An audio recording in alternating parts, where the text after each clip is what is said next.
42 years మీ industry లైఫ్లో ఏమన్నా చేదు అనుభవాలు ఎదురయ్యాయా మీకు దగ్గరగా ఉన్న సన్నిహితులు? అంటే నాకు అనుభవాలు అంటే అమ్మ నేను చేసిన తప్పులే తెలియక ఎవరిని మనం తప్పుకోండి. ఇప్పుడు నిప్పులో వేలు పెడితే నాకు తెలియదండి అంటే ఎవడంటే నిప్పని తెలుసుకుని వేలు పెట్టాలి కదా.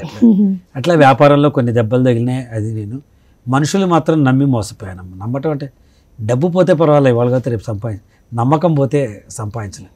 బట్ కళాకారుని ఉండి ఇవన్నీ 10%. ఒక రకంగా ఆలోచించండి. 81 February 23 నుంచి today we're sitting on May 2022. అంటే 41 ఏళ్ళ నుండి 42వ సంవత్సరం. రేపు అనే భయం లేకుండా నేను బతికాను. టీవీలో, రేడియోలో, సినిమాల్లో, స్టేజ్ మీద programmes, personality development training.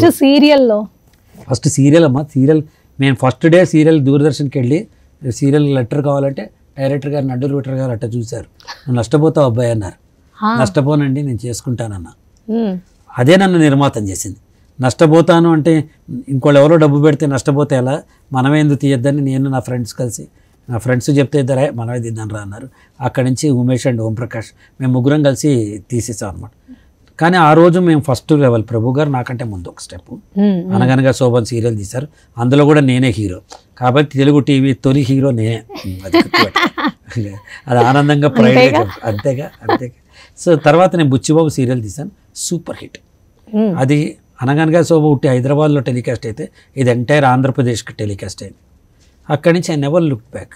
Corporate films, advertisement films, public issue films, documentary films, గవర్నమెంట్కి, పార్టీలకి అసలు ఒక్కరోజు కూడా రేపేంటి అని భయం లేకుండా చేశాను.